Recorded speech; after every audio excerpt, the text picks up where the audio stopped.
Welcome to the Silent Empires. Tonight, step into the world of Meyer Lansky, the quiet mastermind who built an empire not with bullets, but with brains. Known as the mob's accountant, Lansky turned gambling into a global business, stretching from the streets of New York to the casinos of Havana and beyond. He wasn't the loudest or the most feared, but his sharp mind and steady hand made him one of the most powerful men in organized crime. Before we start the story, like this video, we have a goal of 100 likes in this video. Don't forget to subscribe and join our family, and share your city and the time you're listening in the comments. I always enjoy seeing how far these stories reach. Now close your eyes. Imagine the sound of dice rolling in backroom clubs, the quiet exchanges of money across polished tables, and the empire of a man who proved that power could be counted in numbers as much as in blood. Settle in, and let the story of Meyer Lansky guide you into the night. He was born Meyer Lansky in 1902, in Grodno, then part of the Russian Empire.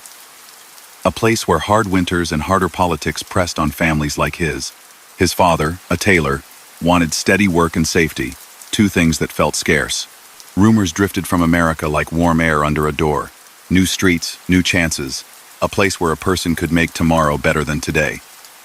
The father crossed the ocean first. The rest followed in 1911. A small boy changed his name with the new country's tongue. Meyer became Meyer. The family became Lansky. New York smelled of coal smoke, onions, and rain on stone. The Lower East Side crowded whole villages into a few blocks. Tenements stacked families over workshops, bakeries, and cluttered storefronts. Children ran errands, learned English, and elbowed for space on sidewalks that were classrooms, theaters, and marketplaces all at once. Meyer found two worlds that fit him: the schoolroom, where numbers made sense, and the park, where chess players leaned over battered boards and spoke with their hands. He studied odds with the same care he gave to pawns and rooks. He noticed how a game shifted the second someone lost focus. He learned to bide his time. He also learned what it felt like to be small in a place that rewarded big talk and bigger fists. Street gangs jostled each other for corners and quick cash. He watched fights from a step back. He saw that muscles break noses, but money opens doors. He met a boy who took up space wherever he went, a handsome, hot-tempered kid named Benjamin Siegel. If Meyer was the quiet side of a coin, Ben was the gleam. They liked each other's opposite edges. Ben liked action. Meyer liked balance. Each had something the other wanted. Together, they began to climb out of the tight rooms and block-by-block hustles. As teenagers, they ran dice games in alleys and back rooms.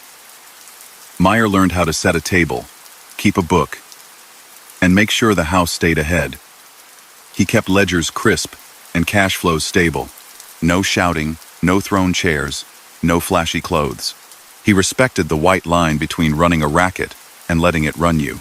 These were crimes, even if they wore the bland face of accounting. Illegal gambling, unlicensed bookmaking, quiet kickbacks to keep a game from being shut down. He kept the sums neat, the payoffs on time. People like order when they play. They like a steady place to win or lose. He gave them that. In 1920, the country voted to go dry. Prohibition landed like a giant stone in a river and sent waves outward. Liquor did not vanish. It moved underground. The margins widened for anyone brave enough to load trucks, pay the right tolls, and keep bottles flowing from coastlines and borders to thirsty cities. For a numbers man, this was a new world. You could calculate routes, bribes, schedules, and inventory. You could grow from a street crew into a distribution system. You could set prices, create credit, and buy influence. With Ben Siegel at his side and a growing circle of friends and partners, Meyer stepped into bootlegging. He did not make the liquor. He moved it. That distinction matters. He tracked shipments from Canada and the Caribbean, arranged drivers and safe garages, and made sure the cash cycle rolled without a hitch. He partnered with Italians, Irish, and Jews who wanted to build something more stable than street battles. He learned from men who already ran business from the shadows. One of them, Arnold Rothstein, had the poise of a banker and the cold patience of a chess master. Rothstein taught that control did not come from swagger, but from credit, information, and a light touch. You buy the thing that everyone needs and set terms that keep each player dependent on you. Meyer listened like a student. These were crimes. He knew it. Transporting illegal liquor, paying off officials who looked the other way, setting up hidden warehouses and loading docks. None of this involved glamour. It involved logs, lists, timings, and a code of silence. You did not boast about a route or broadcast a delivery. You made the right calls, shared the right profit, and avoided fights. If someone wanted to take a truck by force, there were guards. Ben Siegel loved that part. He recruited men who would ride along and protect what they carried. By the mid-1920s, they had a reputation for reliability.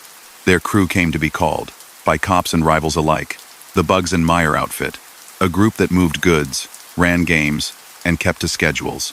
Meyer understood early that walled-off groups waste energy fighting.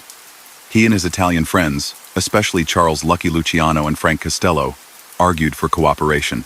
Why have 5 separate operations, each bribing the same officials, each setting different prices, each fighting for dock time, when one coordinated network could do the job with fewer arrests and higher net profit? That idea, the underworld run like a conglomerate rather than a patchwork, was the core of his life's work. He did not care what language a partner spoke at home. He cared if the partner kept books clean and avoided mess. Money ignores accents. On the New Jersey shore in 1929, a group of leading figures met in hotels and back rooms to talk about the future. Al Capone came from Chicago. Luciano and Costello came from New York. Meyer sat with them, a quiet figure in well-brushed clothes, arguing for a stable price for liquor, for fewer shootouts, for smart expansion into gambling, where the legal risks were lower and the long-term prospects clearer. That meeting wasn't a peace treaty.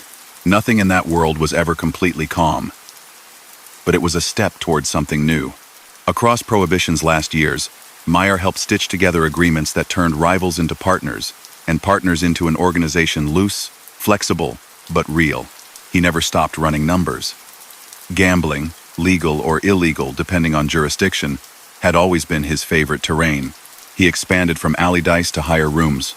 Quiet gambling houses where the furniture felt permanent and the dealers wore crisp cuffs.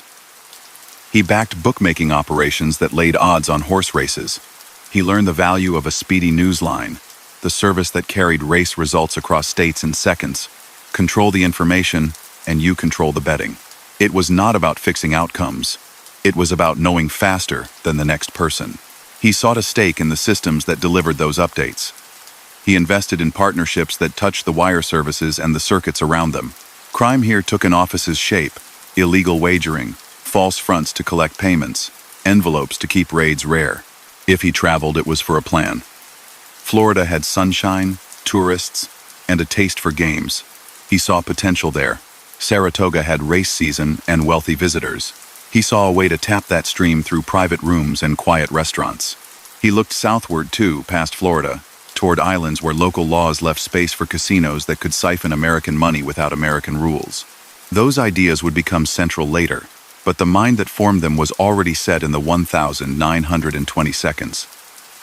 Go where demand exists, manage risk, keep overhead low, and never show off more than necessary. He stayed close to Luciano through a violent New York decade. The early 1930 seconds brought the Castellamarese War, an internal struggle among Italian factions that left bodies and fear in its wake. Meyer did not lead soldiers in that conflict. He was not the man with a gun in a hallway. He was the friend who urged a modern arrangement, once the bloodshed ended. Dissolve the rigid old structure, replace it with a board that arbitrates disputes, share profits across cities, and remove the incentive for endless turf battles. After Joe Masseria and Salvatore Maranzano were gone, the blueprint that Meyer favored, businesslike, flexible, profit first, finally had room to grow. Luciano called the new council the Commission. Around it, another web grew, sometimes called the Syndicate, which included non-Italian partners like Meyer. That web coordinated interstate gambling, labor rackets in some places, and the tail end of prohibition shipping. It welcomed practical men. People later called Meyer the mob's accountant, which sounds small if you picture an office clerk. That nickname missed the range of his role. He designed revenue streams. He balanced ventures so that losses in one state did not break the whole. He used fronts, trusts, and shell companies to spread risk and maintain deniability. That was itself a series of crimes: laundering money, filing misleading records, using sham ownership to hide the true beneficiaries of gambling halls and bookmaking shops. He understood corporate forms better than some legitimate executives. He tried to keep profits clear of courts while steering them back to investors. He disliked courtrooms and jail cells. He planned to keep both at a distance. He was careful with his own life. He married young, had children, and tried to be a dependable father despite the hours and the circles he ran. He did not bring associates home. He did not confide everything to anyone. Friends said he spoke in short sentences, always arranged, never careless. He did not drink heavily. He did not gamble impulsively at his own tables. That calm became part of his legend, a contrast to men who burned hot and left ashes. He did not scold them. He built safety rails around their habits. If someone loved flash, he let that person front a venture and carry the public weight while he stood in the back with a pen. By the time Prohibition ended in 1933, he had helped move vast amounts of liquor through New York and beyond, and had turned that capital into a base for new ventures in gambling and entertainment. He had paid bribes, broken liquor laws, fixed prices with rivals, and kept illegal betting houses running. He had helped build a framework connecting people who once would have tried to tear each other down. He had done all of it without giving speeches or posing for photographs. He often walked away from any scene just before the noise started. The finish of Prohibition did not feel like a loss to him. It felt like a chance to go fully into the part he liked best: games. With legal liquor returning to bars, the attention of the ambitious drifted to other vices. He wanted to channel that energy into places where law left gaps or looked the other way, and he wanted to do it with the same meticulous care that had gotten him through the Roaring Twenties intact. In the first years of the new decade, he put more money into race betting services, invested in private clubs, and explored spots where local officials could be persuaded that a quiet room with green felt was good for tourism. Every move left a paper shadow. He made sure those shadows were faint. He was still young. The big turns, World War II's strange alliances, Havana's bright rooms, Las Vegas's growing neon, federal investigations, tax charges, exile and return, lay ahead. For the moment, a man who spoke softly and added well had found a way to turn the noise of a city into a balanced ledger. He sat at the edge of meetings, listening.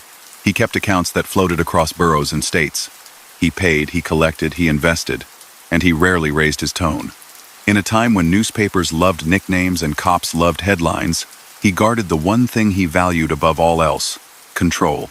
The new decade pushed him into rooms where telephones never slept, and clocks mattered more than names. Repeal did not end his work. It redirected it. Beer could flow through legal taps again. Whiskey could sit behind a bar with no secret door. He looked past bottles toward the activity that had always made sense to him. If you took the noise out of a gambling room, all that remained were numbers, speed, and discipline. He liked that. He began to put capital from the bootlegging years into places that looked like clubs, restaurants, and hotels, with back rooms that were quiet and profitable.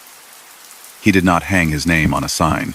He used trusted fronts, leases with carefully worded clauses, and corporations with bland titles that hid who actually controlled cash coming in and out. Shell companies were not a novelty in America, but he treated them like a craft. This disguised ownership itself was unlawful when used to conceal proceeds from illegal gambling, and he knew it. He set them up anyway. It was the shield that kept police reports thin and indictments rare. He widened his reach by buying information. Race results moved by telegraph and telephone in those days, not by magic. If your men learned the outcomes even minutes faster than rivals, your book could set lines more accurately, settle bets quickly, and keep bettors coming back. He paid for access to news wires, invested in distribution points, and built relationships with people who ran tip sheets. None of that was legal in states that banned bookmaking, so he had to hide ownership, arrange payments in ways that left little trace, and keep friendly officials comfortable enough not to raid the room at the wrong time. It was a repeated pattern in his life. Illegal gambling operations, careful bribery, and the quiet laundering of profits through legitimate-looking businesses. There were envelopes, loans to small establishments that repaid in favors, and even charitable donations that softened his public image. Each tactic served the larger goal of stability. He kept his closest partnerships steady.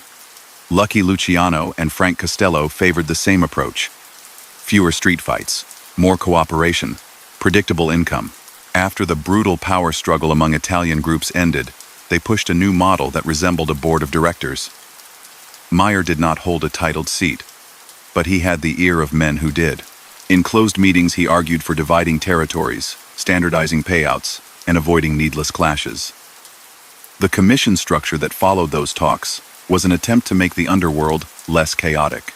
It could never be clean, but it could be organized.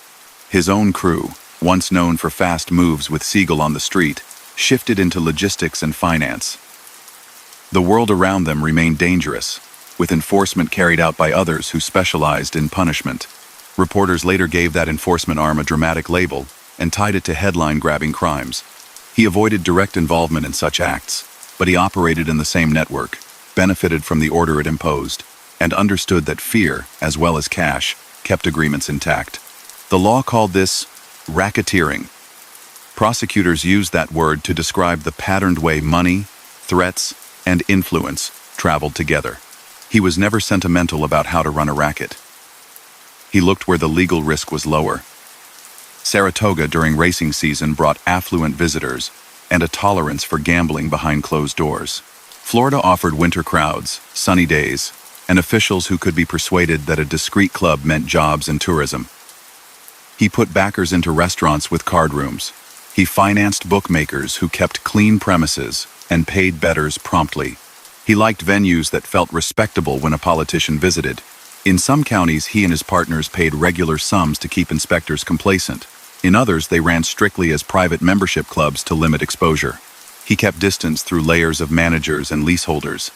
If anyone got arrested, it was a front, not him. Arrest records from those years show periodic charges tied to gambling against people around him, while he appeared less often in court. This was by design. He adapted to local ordinances, retained good lawyers, and accepted that sometimes a place would be shut for a while. The key was to have 3 more open by the time one closed. The mid-1930s brought a different kind of pressure with a new face.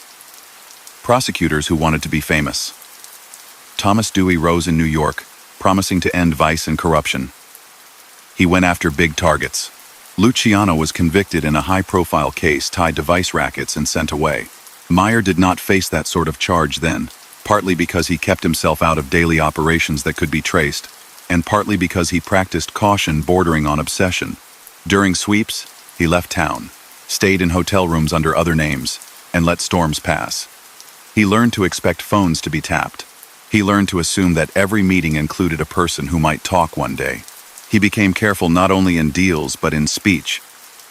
He traded the casual bravado of youth for quiet, almost severe restraint. When people asked him about rumors, he shrugged and changed topics to sports, or to his children, or to a restaurant he liked. He cultivated boring in public life because it made headlines less likely. He did not abandon friends in trouble. During the years when Luciano sat behind bars, he maintained contact through intermediaries and visited when allowed. He kept Luciano's affairs from collapsing, helped ensure that allies received their profit shares, and balanced interests among ambitious men who might have torn apart what they had built. For the law, those actions did not make him innocent. They showed how deep his ties ran.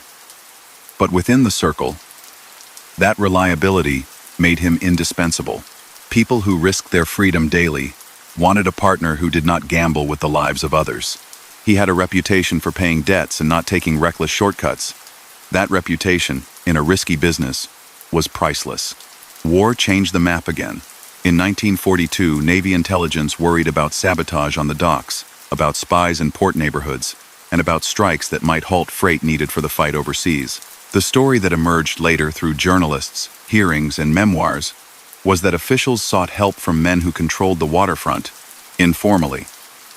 According to those accounts, Meyer helped connect government agents to Luciano, whose influence over dockside unions and neighborhood figures was real even from a cell.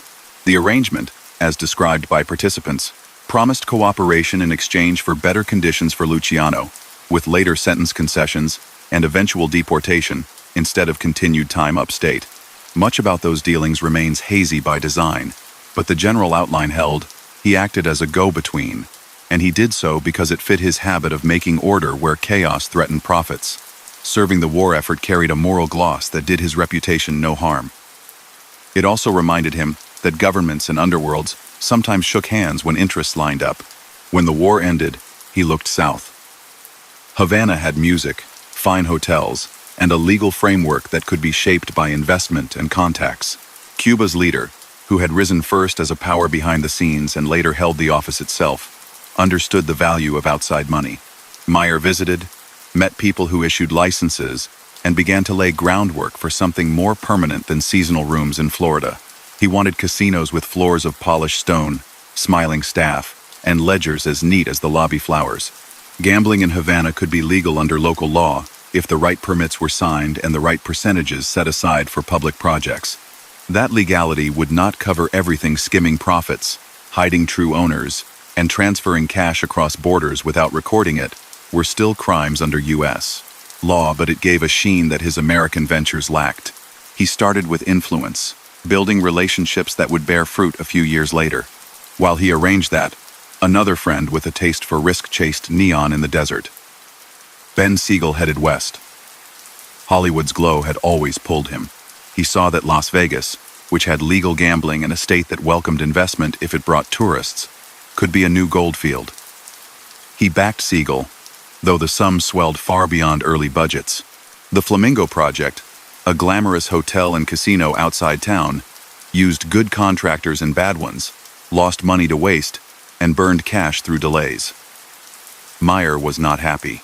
He sent accountants, demanded better controls, and pushed for revised schedules. He understood that a casino succeeds the way any business does, by opening on time, treating customers well, and keeping salaries, supplies, and promotional costs in line. He did not love wild spending on chandeliers while roofs still leaked. Reports from those months described tense meetings, surprise visits, and instructions to clean up books. His preference was plain: run a tight operation or close it. Then came a night that put headlines on doorsteps across the country. Siegel was killed at a home in California by someone who never faced a verdict in court. Rumors flared at once. Some said investors furious over losses ended patience. Others insisted that rivals saw a chance to remake the West. His name appeared in speculation, often by writers who loved a clear villain. The record does not settle the question. He denied ordering such an act when asked, and many who knew him believed he disliked mixing business with scenes that invited endless scrutiny. What is documented is what followed. Within days, control of the Flamingo shifted to other trusted hands. Gus Greenbaum, a veteran manager, and Mo Sedway, who had long handled operations, took charge. Meyer focused on the ledgers. The place tightened up, found its audience, and began to turn a profit. Las Vegas entered his portfolio, not as a playground, but as a line item with columns he reviewed carefully. Ownership structures remained cloudy on purpose, using nominees to satisfy state requirements, while actual decision-makers stood a step back. Skimming, the covert removal of cash before it hit official books, became a method to move money quietly to investors. That act, by definition, violated both gaming regulations and tax law. It was part of how he and others pulled money out of ventures that looked legitimate from the curb. He did not live in Vegas. He visited, audited, and left, preferring Miami's pace and the ease of flights to Havana. Florida, too, remained fertile ground. He had stakes direct or hidden in clubs from Miami Beach up to Broward County. He supported bookmakers who handled winter traffic, arranged credit lines for players who qualified, and made sure collection work stayed calm. Coercion existed in that world. People who did not pay on time felt pressure. He pushed for methods that avoided spectacle. Quiet visits, revised schedules, settlements that saved face those were better for business than public arguments. Unsavory tactics never disappeared from the industry, but he understood that keeping violence out of the papers protected his income. When pressure rose, he acted as a mediator, a role that fit him. Partners from Cleveland, Detroit, and Chicago brought capital. He coordinated shares, set targets, and adjudicated disputes over who got what. That national web, the press called it, a syndicate, depended on steady minds. He provided one. During these years, he also refined the art of moving money. Profits from illegal gambling could not simply be stuffed in a suitcase and flown home without risk. He developed patterns, cash counted on site, pieces wired to banks through companies with ordinary names, other portions carried as travelers' checks, still more invested in businesses that could justify deposits: laundromats, vending firms, small importers. He used accountants who knew how to write invoices for services never rendered, and lawyers who drafted contracts that made a sham look formal. Investigators later described these as classic techniques for laundering proceeds and evading taxes. Offshore banks, including in Switzerland and the Caribbean, sometimes appeared in accounts linked indirectly to him, according to official reports and court filings. The purpose was clear: reduce exposure, avoid paper trails that pointed back to him, and keep taxes as low as possible. The government took note. Files with his name grew larger in federal offices. He kept a household apart from all this. Family photos show a reserved man in a neat suit, not a gambler with a carnation in his lapel. Friends said he loved quiet dinners, told dry jokes, and cared about his children's schools. Those who tried to read that image as a disguise missed something. He was both things at once: a father who wanted calm at home, and a strategist who treated illicit enterprises as a management puzzle. He did not see himself as a folk hero, nor did he act like a movie villain. He liked accuracy. When a story inflated his role, he corrected the teller. When a reporter asked him about Las Vegas profits, he smiled and said he hoped the room stayed full in winter. He tried to keep emotion out of decisions. That, more than anything, explains why he lasted when others flared and fell. Public attention never stayed away for long. Hearings in different states probed illegal gambling. Grand juries called managers who had worked under his umbrella. In some cases, witnesses recanted or refused to answer.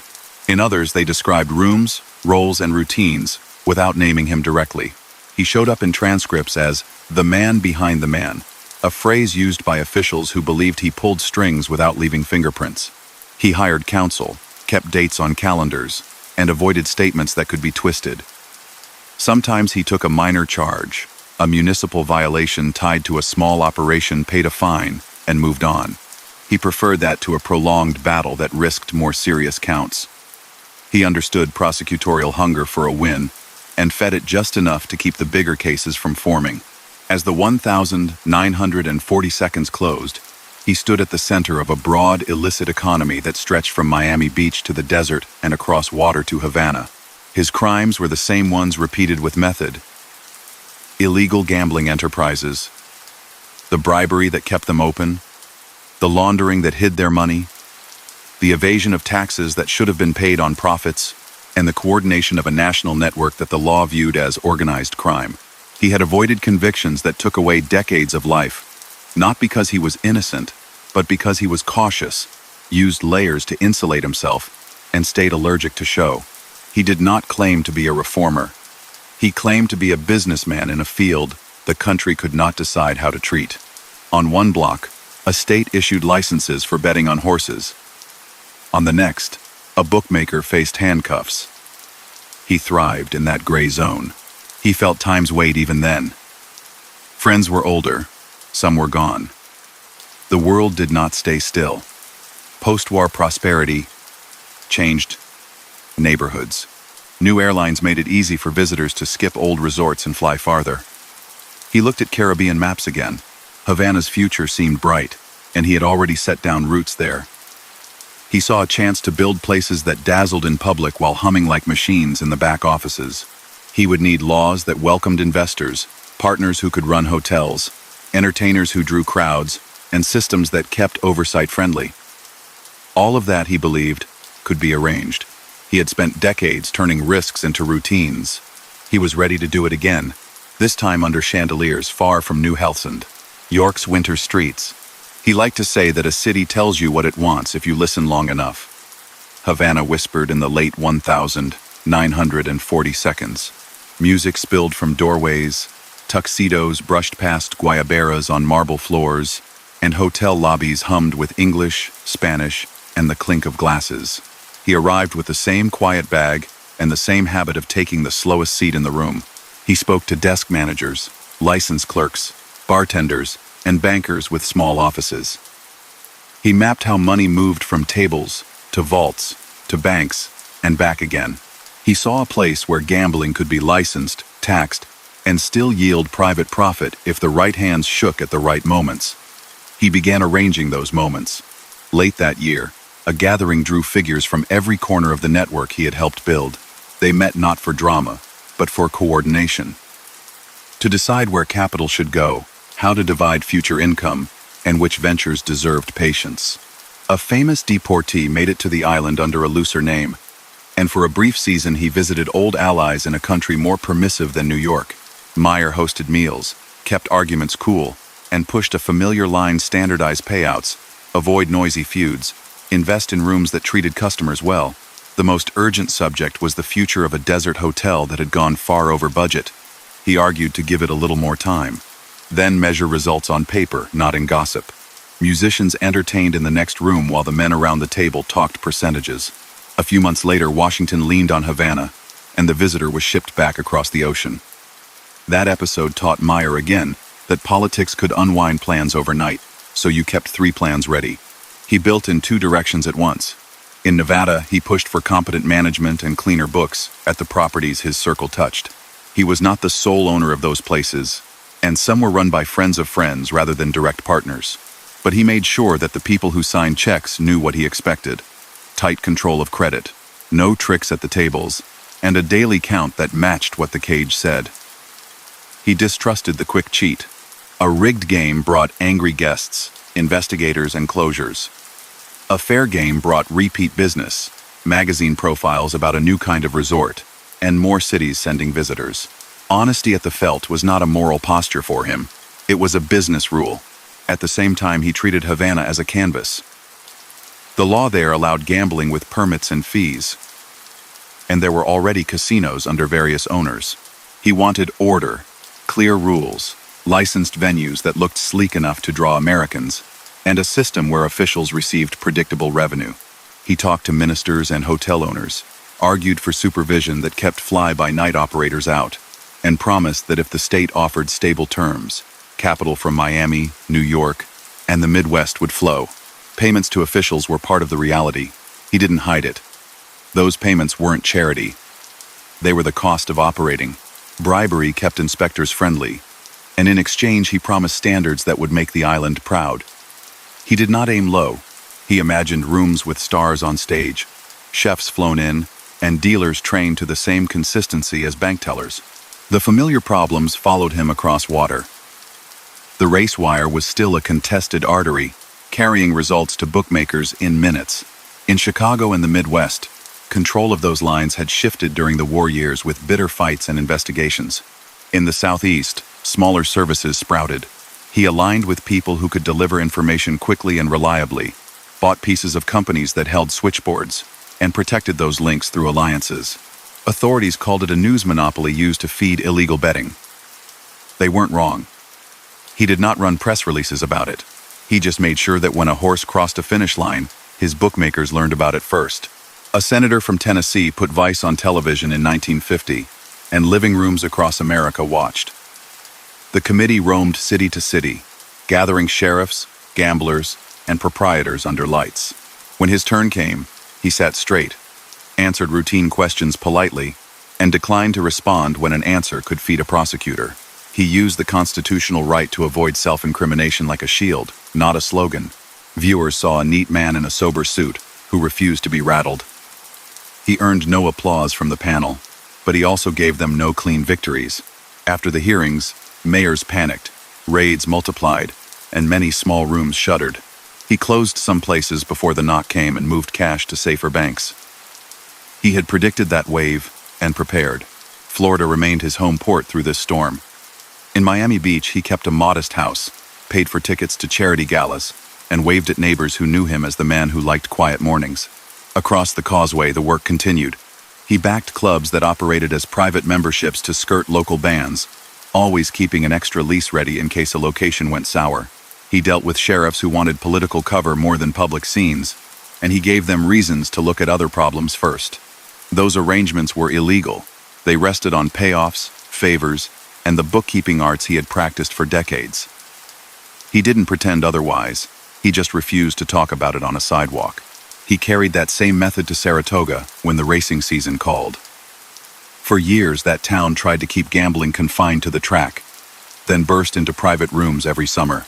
He put a stake in restaurants that magically sprouted back rooms, then retreated when crackdowns hit. In transcripts and arrest records, his name drifted around those operations but rarely landed on a charge that stuck. He kept buffers between himself and dealers, used local faces as nominal operators, and made sure a lawyer could point to a clean lease when someone waived a warrant. Investigators got angry at the pattern. They called him the ghost investor. The label didn't bother him. Ghosts don't testify. By the mid-1950 seconds, Cuba became the Great Project. A veteran strongman returned to power and saw tourism as a solution to economic drift. Meyer met with intermediaries, and later with the leader himself, according to widely repeated accounts, pressed for a modern gaming law, and promised to deliver investors who would build hotels the island could brag about. The law that followed created a path to licenses, set fees, and tied permits to hotel construction, exactly the mix he had requested. He then assembled financing through partners in Florida, the Midwest, and Las Vegas, using corporations with anodyne names. He also placed trusted relatives, including his brother, in roles that kept the cash cycle honest. He would not open a casino where skimming got sloppy. The government expected its take. Investors expected theirs. The house could win, but the house could not lie to itself. The rooms he backed or advised quickly set a tone. Dealers wore crisp uniforms. Floors gleamed. The stage shows mixed local talent and American stars. When a game went cold, pit bosses comped dinners. When dice left the table, new dice appeared with a flourish, but no tricks.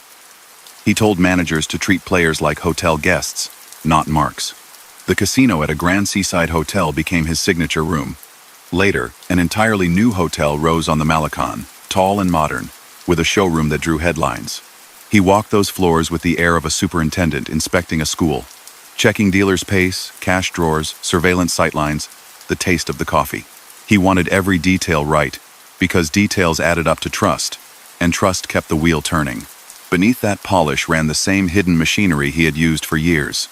Shares were divided through offshore entities, payments to key officials flowed quietly, and a layer of consultants and managers took salaries that masked the real beneficiaries. Skimming skimmed again at the very top. Before the count hit official ledgers, certain sums vanished into envelopes and accounts in places with numbered doors. That siphon was theft under both Cuban and American law, and he knew it. It was also the method that made investors whole without drawing attention to a pile of taxable profit. He had created these pipes over time, and he guarded them like a craftsman who never explains how a joint fits. Crackdowns did not disappear. A reform-minded Cuban minister would try to pull a license. A judge in Miami would order him into a hearing room on a tax question. A Nevada regulator would ask who really held a stake in a resort. He met each with the same posture. Politeness, a lawyer at his elbow, and answers that kept doors open but revealed little. In some cases, he paid fines. In others, he accepted a temporary suspension or surrendered a nominal share and named a substitute. He did not contest every skirmish. He saved his energy for the rulebook, for the parts of law you could live with while still living your way. He chose his allies carefully in this phase. A Tampa family with deep ties on the island controlled several rooms and had influence with local officials. He coordinated rather than collided with them. In Las Vegas, friends who had built motels and car dealerships in the Midwest turned desert real estate into resorts and brought the same reliable temperament to gaming. He fit between them as an organizer and mediator, smoothing disagreements about territory, entertainers, and suppliers, and assigning salaries and stakes that kept grievances low. When two partners fought, he listened more than he spoke, then proposed a split that cost him nothing but bought peace. That was his style from the beginning. It had not failed him yet. The late 1950 seconds brought a shock on the mainland. A meeting of major figures upstate ended with cars trapped on country roads and a roll call of names in newspapers nationwide. He was not there. He disliked large gatherings that left a scent of theater. Still, the fallout reached him. The word organized became less a whisper and more a banner for police departments to chase. He tightened his travel routines, reduced the number of rooms in which he would take meetings, and required advance notice for every appointment. He had always planned as if every phone line was a microphone. Now he planned as if every sidewalk was a camera. Pressure from Washington returned via the taxman. Agents reviewed returns, matched spending with declared income, and questioned how a man with modest reported earnings could sustain a life of flights, hotels, and fine suits. He presented loans from friends, dividends from legitimate companies, and losses from speculative investments that happened to balance gains from places no one could see. Money moved through brokerage accounts, opened under corporate names. He employed accountants who weren't cheap, but they earned their fees. Indictments did not appear from these early audits. The files grew, though, and he paid close attention to who seemed interested. He told friends to keep their own records clean. He had survived too long to be undone by laziness. Havana kept him buoyant. The island's capital became a playground for North American tourists, with new hotels opening one after another. Cabaret shows drew reviews in glossy magazines. Casino floors stayed busy until dawn. He earned an unofficial title from journalists who liked to sum up complicated systems with a single face. He didn't pose for the camera. He kept moving, preferring a chair in a back office where a cashier could bring him a ledger. He read numbers the way other people read novels, noting pace, variance, and patterns in how much each game produced on a Tuesday versus a Sunday. Managers learned to expect questions that proved he had read those numbers closely. The effect was tangible. Even people who only guessed at his role behaved better when he was nearby. He taught a rule that sounded simple: avoid narcotics. He said it aloud in private meetings and pushed it in agenda after agenda. He believed drugs brought a kind of law enforcement and newspaper heat that gambling did not. He couldn't control everyone, and some men he knew well did not share his caution. But he kept his own operations away from that business and urged partners to do the same. Over decades, that choice helped him keep prosecutors from tagging him with counts that drew long sentences. It also matched his personal dislike of chaos. Addiction and all the misery around it broke too many things he needed intact. The island's politics changed while the chandeliers sparkled. A guerrilla war that had seemed far from the capital moved closer. Newspapers in Miami carried photographs of bearded young men in the mountains. Hotel bars filled with conversations about whether the government would last. Some associates told him to pull back money. He rechecked insurance policies, shifted certain reserves to banks outside Cuba, and kept hotels running with a forced cheer. He made contingency plans for vaults and safe deposit boxes. He believed in preparation more than hope. Yet he also believed that regimes often muddled through. He figured the rhythm of tourism would outlast a season of trouble. New Year's Eve brought the answer. While orchestras played in ballrooms and dice rolled on green felt, the country's leader left the island in haste. Soldiers appeared at key buildings. News raced through lobbies. By morning, casinos closed their doors. Revolutionary commanders ordered tables to stop.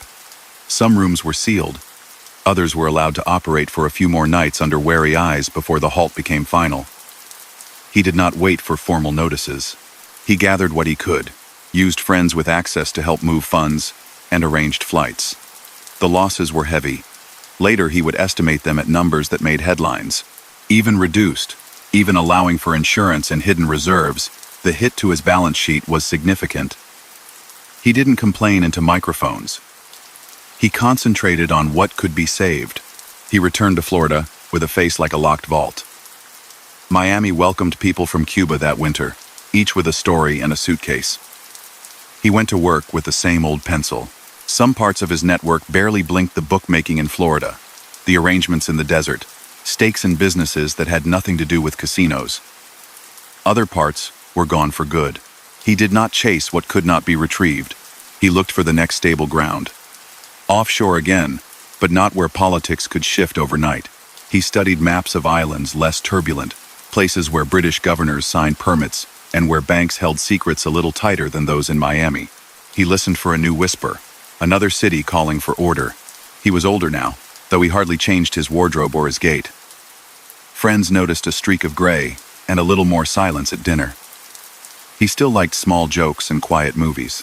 He still walked through rooms counting exits with his eyes. He made fewer introductions. He relied on an inner circle that had proven steady under fire. He kept the same vow that had protected him from the start. No boasting, no sprawl, no shortcuts that bought a day and lost a year. While others wrote him off as a relic of the bootleg era, he moved calmly into the next phase. He had lost a palace by the sea. He still had a talent that few men in his world could match: the ability to make a grid out of chaos and to keep the whole thing standing when the weather turned. He came back to Miami after the island fell silent, carrying fewer words than usual and a list of tasks in his pocket. He trimmed expenses, closed accounts that could not be protected, and moved what remained into banks he trusted. He met partners in small rooms, not hotel lobbies. He told them to forget the view of the Malecon and look at a map. There were still places that valued tourists and entertainment, still officials who liked steady revenue. He picked targets where planes landed full, and laws left room for gaming inside hotels. He always preferred legal cover when he could get it, even if money would still be hidden through careful layers. That habit did not make his work clean. It made it durable.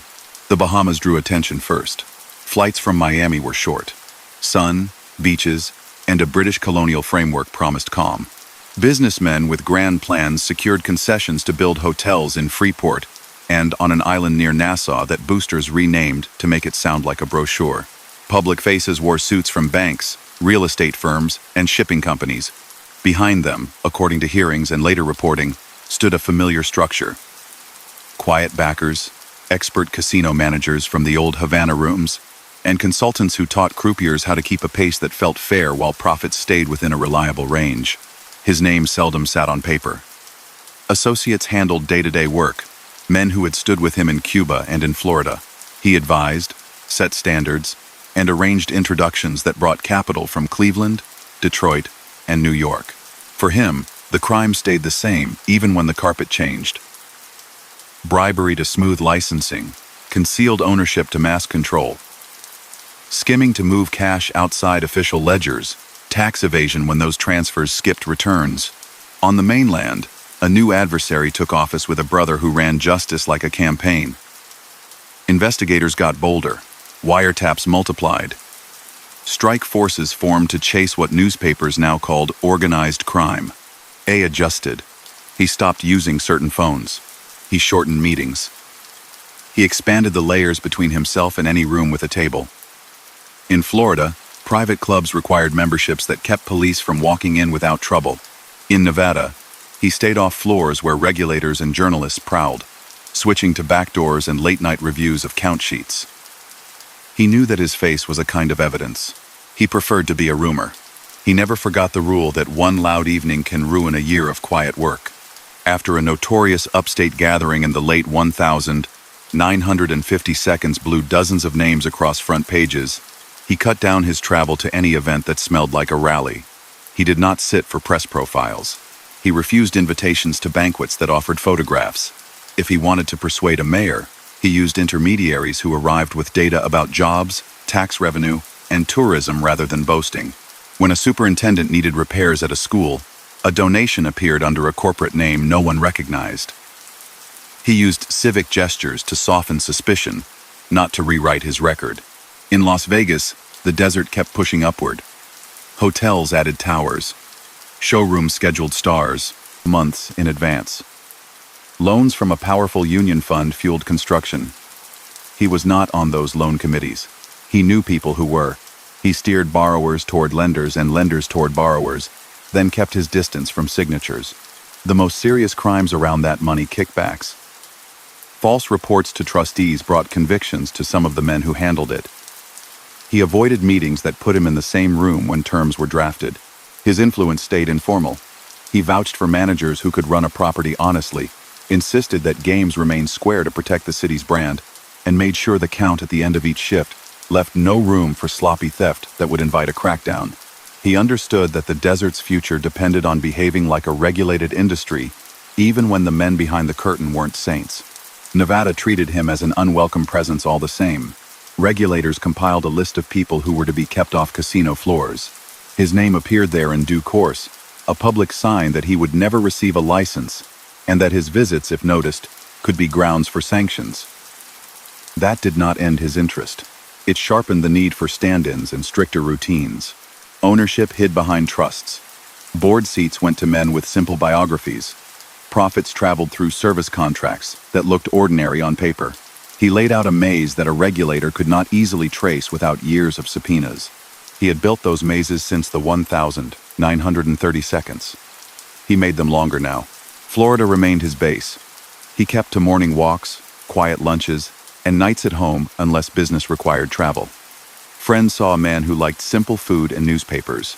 He had married young, divorced, married again, and lived through a household's ordinary storms while keeping his work in a separate box. He helped a child find a good doctor, set aside money for school, and tried to be present for small rituals. He did not point to his job as an excuse for distance.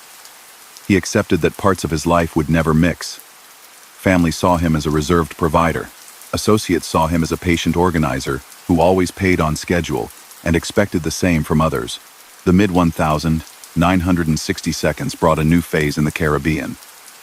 Bahamian rooms thrived. Freeport marketed itself as a modern resort with a casino that looked imported from Europe. On the renamed island near Nassau, a flashy room drew curious tourists off the beach after dinner. Managers moved from one property to another, taking the methods they had learned in Havana. Pristine floors, courteous dealers, quick resolution of disputes, count teams that worked in view of cameras. Money peeled off before it reached official ledgers, the same old skim. Payments to officials maintained friendly supervision. Public contracts for roads and utilities eased guilt and justified the state's partnership. That blend legality on the surface, hidden crime in the basement was his preferred model. It minimized raids, protected investments, and produced numbers that bank officers appreciated. Investigators did not disappear. American reporters flew over and wrote long features pairing bright photographs with questions about who really ran the rooms. Hearings in Nassau and in Florida peppered witnesses with names. Some men used their right to stay silent. Others spoke in generalities that kept the heat down but told the story to anyone listening closely. His own appearances in such settings stayed limited. When a subpoena forced him into a room, he wore the same dark suit, answered basic questions, and refused those that aimed deeper. He knew the law allowed that. He had watched other men sink themselves by trying to be clever. He never tried. He kept one principle constant: no narcotics. He told that to partners, told it to younger men who wanted to impress him, and told it to anyone who asked his opinion during internal debates. He believed drugs drew the fiercest attention from police and the public. He believed they ruined the neighborhoods that supplied customers for his preferred businesses. Even with that policy, he knew people who ignored it. He could not police the world. He could set rules for the ventures he touched and refused to fund those that crossed lines he had drawn long ago. The federal government came at him from the side he worried about most: taxes. Agents studied flight logs, hotel bills, and the quiet purchases that never made sense against reported income. They matched the dates of his presence in certain places to peaks in profits at rooms he supposedly did not control. They invited former managers and cashiers into offices for long conversations. A few talked. A few offered documents. Cases grew in files labeled with dates from the late 1950 seconds into the 1960 seconds. The counts they prepared did not accuse him of robbery or force. They accused him of failing to report income that had crossed borders with him and landed in banks he had thought were invisible. Tax charges can be less dramatic than vice counts, but they carry teeth. He knew that better than almost anyone. He watched the calendar and weighed his options. He still handled daily work. Bookmaking in Florida did not vanish. Races ran on tracks across the country. Bettors wanted a line they trusted, and a clerk who paid promptly. He backed offices that took bets by phone, ran clean rooms with minimal signage, and kept records in a way that could be packed in a minute if doors rattled. Those shops paid small bribes, used runners who took buses instead of flashy cars, and moved location often enough to keep a step ahead of boredom. He called this housekeeping. He believed in it as much as he believed in a casino's gleam. Little things keep big things standing. He also helped younger managers in Las Vegas master a culture that was changing. The city wanted to look wholesome enough for families during the day and glamorous at night. He told friends to invite conventions, to book crooners and comedians who played to couples from the Midwest, to add golf courses and pools that made a week-long stay feel like a prize. He pushed them to think like hoteliers who happened to have gaming rooms, not gamblers who happened to run hotels. That shift focus on service, not just the tables, made the desert less fragile. He took pride in that. The late 1960 seconds closed with news he had expected. A federal grand jury returned an indictment charging him with failing to pay taxes on income that investigators tied to hidden interests in gaming ventures over a span of years. The paper did not surprise him. Rumors of witnesses had been loud for months. The case centered on counts that the government believed were easy to explain to a jury: money from casinos and bookmakers that never appeared on a return, cash that crossed borders tucked in legitimate-looking transfers, the same techniques investigators had charted for a decade. He hired counsel, posted bond, and kept moving while he considered whether the fight could be won in a courtroom. He believed that juries listened more to paper than to rumor. He also knew that broad interest in his name meant a jury would arrive with a story already in mind. He looked across the ocean for a different kind of defense. A law in a small country promised a home to people like him if they arrived and asked for a passport. He had visited before and liked the sea there, the food, the humor, the way elders sat at tables and argued over soccer. He thought that if any place could give him space to breathe while lawyers fought in American courts, that place could. He left quietly, telling only a handful of friends, taking a simple bag and a coat he used on winter nights in New York. He planned to live modestly, keep appointments with local officials, and lean on the letter of a statute that had welcomed others like him in the past. He landed with a sense of relief. The city where he took a small apartment felt busy but safe. Cafes spilled onto sidewalks. Vendors argued with charm. He walked to a bench with a view of the water and thought about nothing for the first time in months. He visited a clerk, filled out forms, and waited. Reporters found him anyway. He gave no interviews. Pictures of him at corner tables still ran in papers back in Florida. American officials filed papers of their own, asking their counterparts to send him back. He did not panic. He knew the debate would take time. He had always done well when time was allowed to work.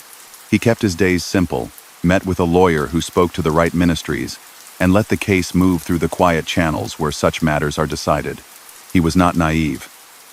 He knew his record would be weighed alongside the law he invoked. He knew that allies in Washington would press. He also knew that the country he had chosen had its own rules and pride. He respected that. He did not seek to buy what should be argued. He relied on the same patience that had carried him through wars, hearings, and revolutions. While he waited, he walked, he read, and he listened to a language that had turned prayers into street chatter. He had always liked the music of voices more than the content. It calmed him. He needed calm now. Back in Miami, calendars filled with trial dates in his absence.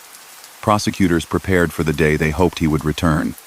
Partners adjusted to life without his daily counsel. Some operations paused. Others went on because routines had been set so tightly they ran themselves.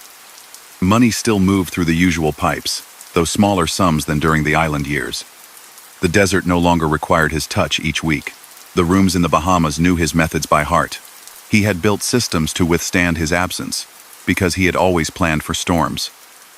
This was just another storm, with lawyers instead of soldiers.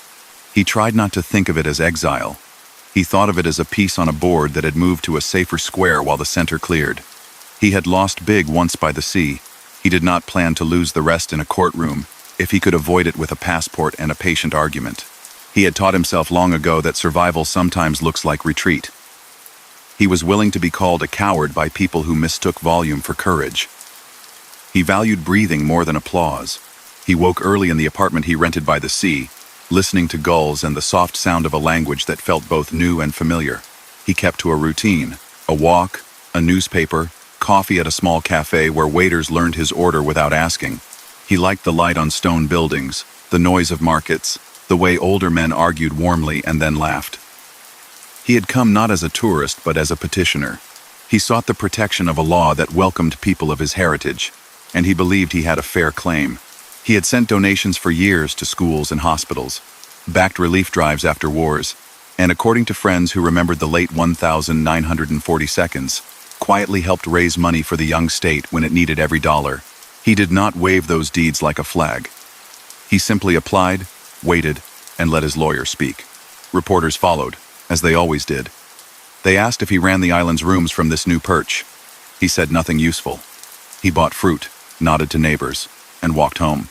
Meetings happened at kitchen tables rather than in hotel lobbies. Old acquaintances from New York stopped in with stories. and asked if he was settled. He asked about their families. He kept his voice low. When messengers from Miami arrived with updates about Bahamas floors and desert books, the talk stayed in living rooms with curtains drawn, not in cafes where ears multiplied. He had always protected himself with distance. In this new city, he lengthened the distance further. The legal process shifted under his feet. The government that greeted him faced pressure from abroad. American officials sent letters and envoys arguing that his presence broke faith with efforts to fight crime across borders. Debates in cabinet meetings spilled onto front pages. Lawyers cited statutes that had never been tested this way. Judges read briefs that mixed history and caution. He did not attend those arguments. He trusted counsel to point out that the law he invoked was meant to give refuge, that he was old, that he was not accused of any act of violence, and that he wanted quiet, not spectacle. He also knew that politics did not always answer the way law books predicted. While he waited, he built a small life. He rented a modest car, drove along the coast, and found a bench where he could think. He liked to sit where he could see the horizon. In good weather, he walked to the older parts of town, looked at shops with radios in their windows, and left with batteries and not much else. Younger men who recognized him whispered. Some asked for a photograph. He declined gently. He preferred to be a roomer even here. Now and then he saw familiar faces, men who had visited long ago, men who had left the Bronx or Brooklyn decades earlier and grown gray. They spoke about grandchildren, sports scores, and the price of good suits. The past sat beside them but did not dominate the table. He kept his code alive. He would not touch narcotics. He would not finance fools. He did not gloat about old tales. When asked by a visitor to fund a risky scheme back in the States, he shook his head and said the room was too hot for that kind of move. He counseled patience to people who had never been patient. He explained that raids and headlines cut deeper than any temporary gain. He repeated an old rule: do business where regulators will sit down to talk, and make sure your books would make sense if they were ever read aloud to a room full of strangers. That advice had saved him more than once. The decision arrived slowly, in pieces. Officials signaled that the door might close. A minister said publicly that the country could not become a haven for fugitives, not even those who shared its faith and history. Lawyers filed appeals. The courts weighed whether the law allowed exceptions for applicants with serious criminal allegations pending abroad. The answer, after months of uncertainty, did not favor him. The government denied his request for citizenship and ordered him to leave. He stayed as long as appeals allowed, and then accepted that his time on that shore had ended. Friends said he walked along the water one last morning and thanked a country for its hospitality before packing a small bag. Back in Florida, agents waited. He stepped off a plane, was taken into custody, and was presented before a judge. He posted bond and went home to a quiet house where photographs, letters, and carefully folded clothes had waited for him. The case set a date. Prosecutors prepared exhibits and witnesses. Reporters wrote profiles that mixed legend and fact, each page trying to decide if the frail older man in a suit was the same figure who had once moved money from Havana to Vegas without leaving fingerprints. He was not frail in his mind. He knew the stakes and knew that tax counts, boring as they seemed compared to dramatic stories about casinos, could chain a person to a cell all the same. The trial opened in a federal courtroom where air conditioning hummed and jurors leaned forward at the sight of ledgers and lists. The government said that for years he had earned large sums from gaming ventures through nominees and then failed to report that income. They put bookkeepers and floor managers on the stand. They showed copies of airline records and hotel bills matched to peaks and dips in casino performance. They sketched a life lived one step outside the ledger. The defense answered by challenging each link. Who owned what on paper? Who could say with certainty that money in a certain envelope came to him and not to a partner? How could witnesses who hoped for leniency be trusted? His lawyers, practiced in this theater, aimed not to prove sainthood, but to create doubt about whether the numbers actually tied back to him in a way that the law recognized as income he had to report. He sat through it with a calm face. He took notes sparingly, wrote down a last name or a date, and slid the paper to his lawyer when a correction was needed. He had studied paperwork his whole life. He recognized when a number was being used to tell a story rather than to establish a fact. He knew that jurors listened to tone as much as to text. He wanted the government to sound overconfident, the defense to sound steady. He stood when asked to stand, spoke when called to the lectern, and invoked his rights when a question aimed at places he would not go. The judge kept order. The lawyers sparred. The days ran long. News of the case reached every city he had touched. In Las Vegas, casino bosses who preferred to keep the word past, far from their marketing brochures, prayed that their own names would not surface. In Florida, bookmakers who owed him a debt made sure their current returns were tidy. In the Bahamas, managers in tuxedos checked count rooms twice a night, just in case visitors arrived with badges and a warrant. His example, for years, had taught them that neat work could be a shield. Now they needed that shield more than ever. The verdict brought relief. The jury found him not guilty on the counts presented. He returned home without a prison sentence hanging over him, though not without obligations. The IRS still chased civil assessments. State authorities kept files open. He was not cleared in some cosmic sense. He had simply walked out of a courtroom on that case. He understood the difference. He kept living modestly. He paid his property taxes on time. He had lunch at the same small places on Miami Beach, where waiters greeted him by name and then left him alone. He felt age more often now. Doctors warned him to slow down. He cut back on flights. He let younger men handle tasks that once needed his signature. He did not entirely step away. That was not in him. He would still meet a friend at midnight to review a bookie's records or to talk through a share split at a resort. He still insisted that Las Vegas rooms he touched indirectly keep games on the level and that staff treat visitors like guests whose return mattered. He kept his distance from any table that felt tainted. He believed the city's future depended on being regulated, predictable, and respectable enough for middle America to bring a suitcase and stay a week. He had felt that way since the first time he saw a neon sign glow over a desert highway. At home, he managed a different kind of responsibility. One of his children needed lifelong care. He made sure that doctors, nurses, and aides were paid, that the routine never collapsed, and that kindness didn't run out.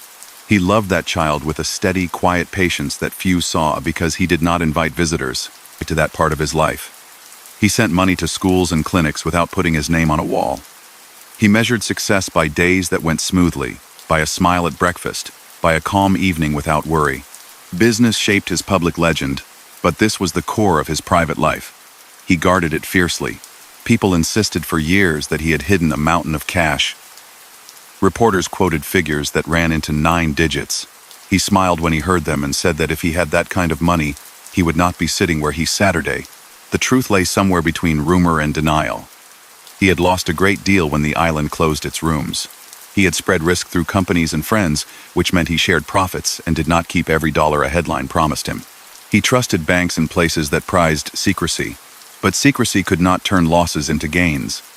He lived comfortably, not grandly. His suits were good, not loud. His house was neat, not palatial. He liked the look because it fit him. He kept saying no to men who pushed narcotics. He knew that some in his broader circle did not keep that line. He could not write rules for the world. He could write them for himself and arrive at meetings only when the agenda stayed within the vice zones he believed an American city could live with if managed. Gambling run cleanly, nightlife that paid taxes, entertainment that created jobs. He drew his own moral lines in an immoral trade. That contradiction ran through his life from the day he kept dice games on a straight count, while police took envelopes to the years when he demanded fair odds on a baccarat table, while money moved behind the scenes in ways the law called laundering. He lived with the contradiction because he believed order in a gray area was better than chaos.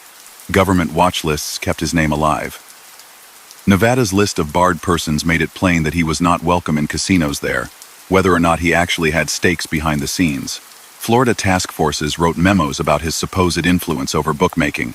Congressional committees still saw him as a symbol in hearings that sought to convince the public that crime could be boxed and labeled. He learned to shrug. He could not argue with symbols.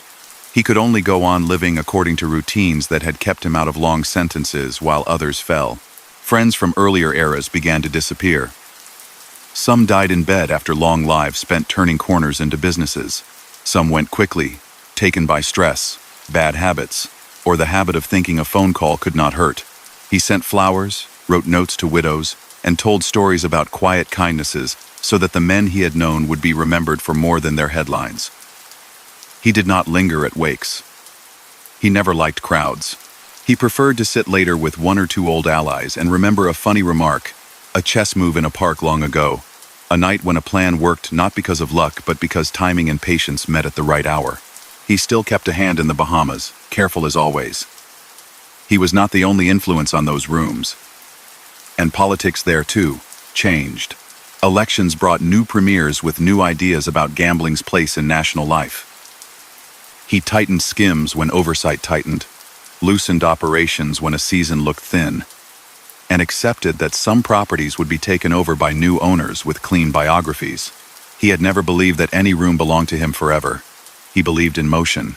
When power moved, you shifted your seat and kept your balance. At home, he wrote more letters than before. He thanked people who had stood by him through the case. He sent notes to grandchildren with short jokes. He mailed checks to groups that helped kids who needed extra care. He did it without cameras or public relations plans. He had never loved applause. He loved the feeling that a day had been used well, whether counting chips, smoothing a quarrel between partners, or making sure someone else had a better morning than they might have had without him. He never shook off the past. He did not try. He believed in remembering what choices cost. He told younger men who asked for advice that the safest step was often the one that looked dull. Read the ledger again, call the lawyer again, hold another meeting instead of taking an easy shortcut. He told them to stay away from headlines, to keep rooms quiet, to respect customers, and to pay what they promised on time. He did not preach. He talked like a foreman who had spent a lifetime on a site and wanted the building to stand after he walked away. The years after the trial were slower but not empty. He had survived the loss of Havana, the denial of a passport he wanted, and a courtroom that could have locked him up. He had adapted to tighter policing, new laws that grouped old crimes under broader banners, and a press that stuck his name in sentences that needed a villain. He had kept his household steady, helped manage ventures he believed could still run without daily scandal, and maintained the friendships that mattered. He had become, in a way, what he had always been, a careful man holding to a set of rules that he believed, however imperfect, could turn noise into a living. He knew time would close the account someday. He did not rush to wrap it up. He made a point of walking by water when he could, and of reading the sports page before the front page. He liked the rhythm of a box score, numbers lined up there without lies. That neatness comforted him. He had spent a life chasing neatness in places where it was hard to find. Even in the quiet of his last decades, he favored the same aims: steady income, calm rooms, and a life that did not tempt disaster for the fun of it. He remained himself to the end, measured, private, precise, still counting, still listening, still avoiding a spotlight he never needed. He did not celebrate after the verdict. He slipped back into a routine that felt familiar, chose the same cafe, read the same columnists, and kept his calendar light. Even without a conviction, he knew eyes stayed on him. He pared down travel, used payphones for rare calls, and reminded old friends that patience had saved them more often than daring. He had just watched a case built on paper fall short because the trail between cash and his name had gaps. He wanted to keep those gaps wide. Age made him slower to stand up, not slower to think. He still annotated ledgers in his head while stirring sugar into coffee. A film about a dynasty of criminals arrived with bright reviews and long lines. Viewers saw a gray, courteous fixer who talked about business the way bankers do, and who dreamed of Havana's glamour returning. People said the character looked like him, moved like him, even phrased caution the way he did. Reporters asked what he thought. He offered nothing beyond a shrug. He did not correct details or claim credit. Let a movie make myths. He lived within small habits and avoided debates about art. In private, he told a friend that the script got one truth right. Money prefers quiet. The islands he had backed shifted beneath him. A new flag rose over the Bahamas, and politics rearranged licenses, board seats, and concessions. Governments renegotiated revenue shares, national pride surfaced, and hearings probed who truly controlled glittering rooms along beaches. Managers from the Havana era kept floors steady, while politicians changed. He adjusted by retreating a step, letting local partners become the public face. and moving dividends through consultancy contracts rather than obvious equity. The basic scheme stayed familiar: legal gaming up front, hidden ownership behind, skimming practiced with discipline, and tax obligations minimized with clever paperwork. Crime in this setting wore a tuxedo, but still matched the definitions prosecutors used: unreported income, bribery, obstruction, when investigators asked too many questions. On the mainland, law evolved. New statutes grouped repeated acts: illegal gambling, bribery, fraud into patterns that could be punished more heavily. The Bank Secrecy Act forced banks to report large cash movements and set thresholds that turned deposits into alerts. He studied the rules, then altered routines. Sums that once crossed counters in a lump now moved in smaller pieces. Some cash took a detour through businesses that had a plausible reason for receiving payments: vending machine suppliers, linen services, small import companies.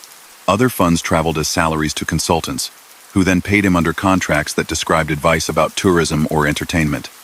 Each step added a layer that looked dull enough to drift under the lights. He heard about an East Coast resort town opening its doors to casinos under strict oversight.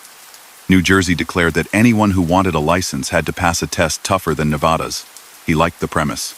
He also knew his name on an application would sink any ship he boarded. Investors he had known for years called anyway. Could he lend knowledge about staffing, surveillance, or bankroll management? He offered guidance from far away: insist on clean dealers, maintain comp policies that favored repeat guests, and spend money on security that spotted problems before they reached the floor. He refused to put a relative's name on paper or to chase a slice through a straw owner. The risk-to-reward ratio offended his taste. Regulators, trained by decades of scandals, hunted for straw men.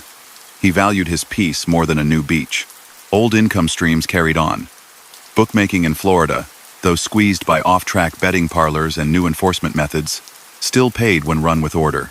He coached operators to limit credit, to record every wager in a way that could be burned in a hurry without losing the ability to reconstruct balances later, and to avoid flashy cars, noisy bars, or regular hours that turned a storefront into a target. He reminded them that the biggest enemy in that trade was boredom. The day a clerk relaxed was the day a knock came. His crimes in this lane never changed: taking bets where law said you could not, paying minor officials to ignore a phone line, collecting debts with a pressure that stopped short of scenes that would make a mayor angry. He called it management. Prosecutors called it racketeering. He never dropped his insistence that games be square. In every property where his advice reached the pit, he wanted throwers of dice to see fresh cubes, card players to watch shuffles under clear eyes, and roulette wheels to be maintained like medical instruments. Crooked devices brought short-term gains and long-term ruin. He had learned that in the 1,930 seconds and never forgot it. His demand for honest games did not make the enterprises legal. They remained unlawful where states banned them, or when ownership was concealed. It did make them sustainable enough to grow, without the scandal that follows a rigged deck. Relatives and childhood friends still found him when they needed a mediator. Two investors argued over a piece of a lounge. He split the piece in a way that left both able to save face. A casino manager complained that a silent backer had begun to give orders. He moved the backer to a part of the business where ego could not disturb operations. He never raised his voice. He simply made clear who got paid, when, and for what, then wrote those terms into simple contracts. Using sham companies to paper over real arrangements remained a crime. He committed that crime repeatedly, believing that a tidy file cabinet was safer than a handshake. If questioned by a grand jury, a witness might claim not to remember a handshake. A contract could be pointed to and explained as something else entirely. Agents continued to watch. They photographed entrances, logged plates, and collected small trash from curbs. They analyzed long-distance call records and asked federal judges for permission to listen to lines. He assumed every wire carried a friend with headphones. He disliked the new breed of criminal who treated telephones like private rooms. He trained his circle to speak as if every sentence might appear on the front page the next day. No threats, no boasts, no discussion of sums larger than the price of dinner. He believed words could ruin men faster than bullets. Quiet generosity threaded through this period. He gave to hospitals, schools, and community groups where he lived, always using corporate checks or unnamed donors. Some of that charity, truth be told, functioned as strategy. A kind police chief is easier to talk to than a hostile one, but much of it came from a simple instinct to help institutions that had helped his family. He stayed away from ribbon cuttings. He preferred to see benefits in the next year's budget rather than in a newspaper's society column. He had learned long ago that applause draws attention. He wanted problems solved, not compliments. Rumors clung to him like humidity. Writers loved to guess how much he had salted away. The figures grew with each retelling. He listened, without correcting them, knowing that the truth was more complicated. He had earned a lot over decades. He had also paid a lot, to partners, to officials, to lawyers, to the constant friction of keeping illegal businesses running in a country that could never decide exactly how it felt about vice. He had lost millions when Havana closed, sums large enough that even a careful man could feel the absence. He hid what he had left well, but he did not sit on vast empires of cash the way novels hinted. He lived within means he considered sensible, not showy. He still met men from older days for breakfast. They talked about ball players, about back pain, about how cities had changed. Now and then one brought news from the desert, where corporate owners with clean resumes were starting to replace the patchwork of private syndicates. He approved. Casinos belonged with convention planners and hotel school graduates. If new rules kept the city steady, he applauded from afar. He did not need to be in a photograph to feel pride. He had argued for squares, games, respect for guests, and predictable management since the Flamingo finally settled down. The corporate wave, in his view, took those ideas and made them permanent. He had never been a showman, yet twice a year his name returned to the news when a list of unwelcome figures in Nevada came up for review. The list forbade entry to casino floors and telegraphed to executives which partnerships would never pass a licensing committee. He did not try to fight his place on it. He had no path to a license, and he did not crave one. He did, however, keep counsel with owners who asked how to keep employees honest, how to write procedures that auditors liked, and how to keep a city's brand from being drawn into needless scandal.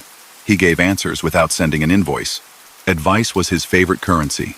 He also continued to orchestrate how money moved.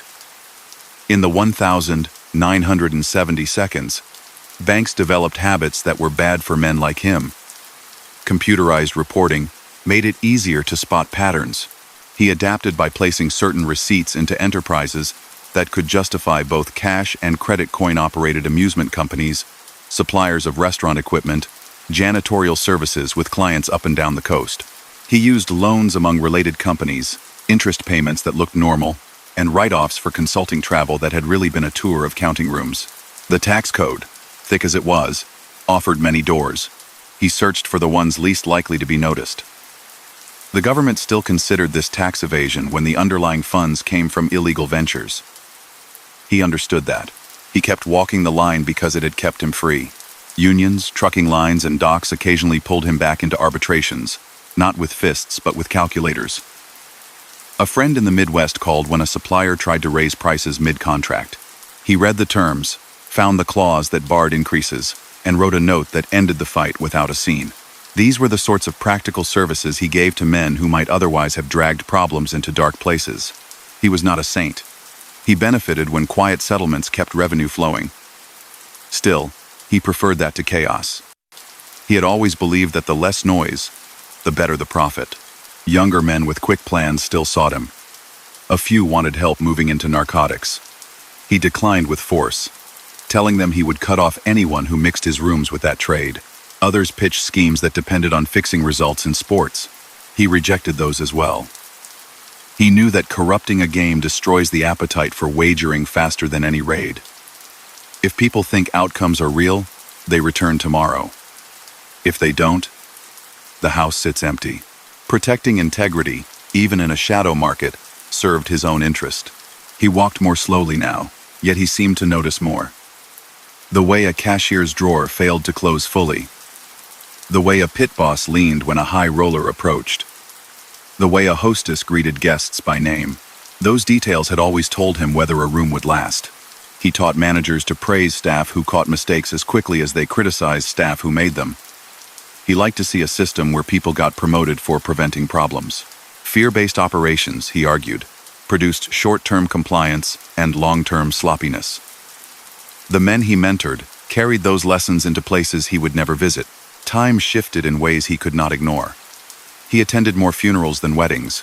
Allies with whom he had built networks, from the Lower East Side to Havana, left quietly, their names remembered by fewer each year. He sent notes to families and often stayed away from services, letting grief be private. He did not enjoy being looked at in rooms where people counted the living and the dead. He preferred to honor memory by keeping promises, finishing payments, and telling a good story about an old friend's sense of humor when the moment felt right. He allowed himself one indulgence that hinted at pride. When a younger relative asked how he had lasted, he spoke not about courage or luck, but about discipline.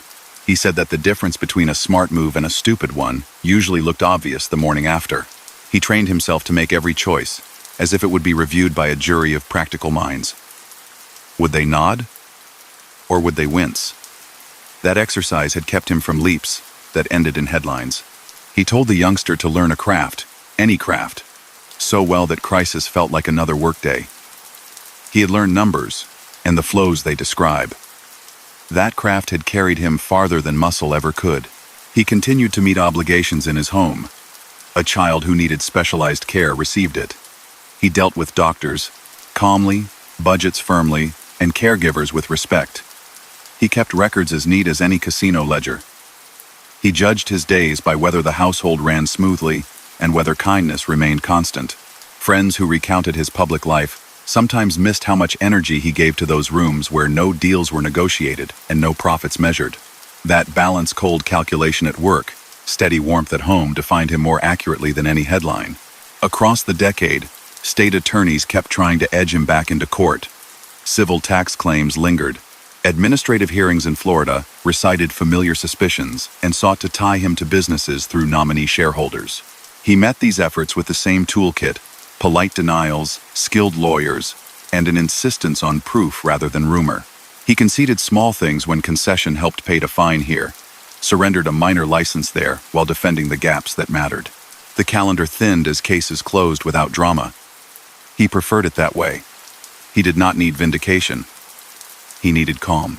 By the end of the 1,970 seconds, the world he had helped shape looked different. Las Vegas wore a corporate suit.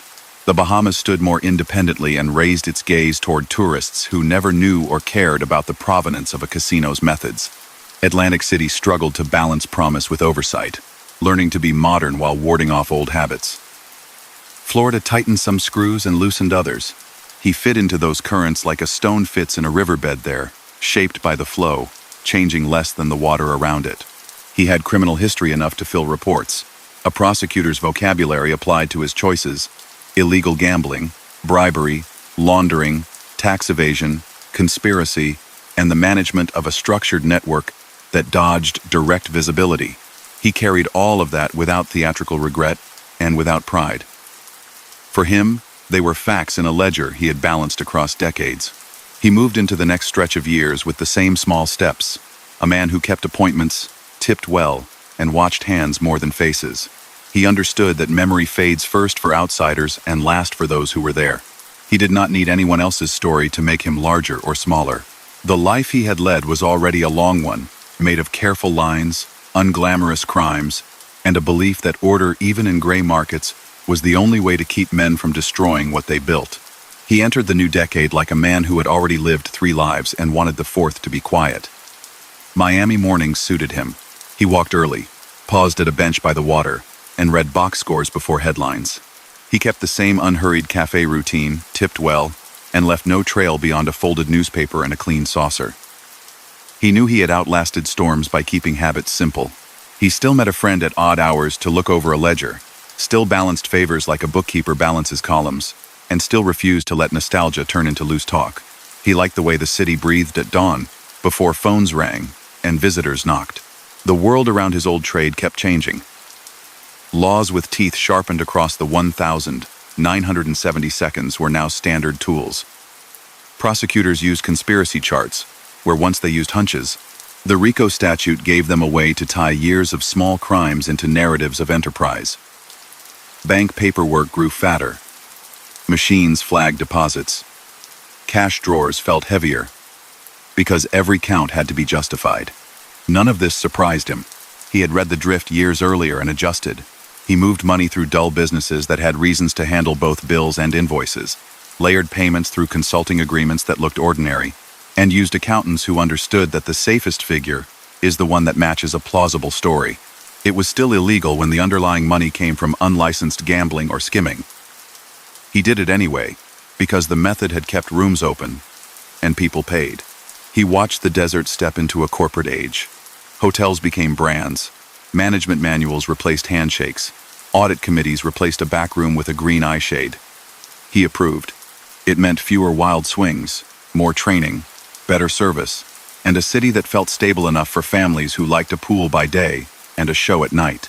He saw the sweep of the older era under investigation, secret deliveries from count rooms, envelopes that took detours before figures hit official ledgers, skims that fed cities far away, and he understood why agents loved that story. He also saw that the desert's survival depended on retiring it. He still believed his own rules had helped get there. Clean games, courteous floors, prompt payouts, and the belief that a hotel is a promise as much as a building. Atlantic City opened its doors and invited scrutiny more severe than anything the desert had known. He respected the seriousness and stayed off the stage. Friends asked for guidance. He gave it in the language he had always used. Manage credit tightly, keep surveillance strong, comp fairly, and treat the hotel as the anchor. He refused straw partnerships. He would not risk a relative's name for a license he knew would never come. He let others carry the risk of regulation while he offered counsel that cost him nothing but time. The crimes tied to his circle by then were the familiar ones, only better documented. Unlicensed betting in places that forbade it, bribes to low-level officials to look away, the laundering of proceeds through fronts, and the cultural crime of pretending that clean paper could make a dirty dollar righteous. He did not argue with labels. He stuck to operation.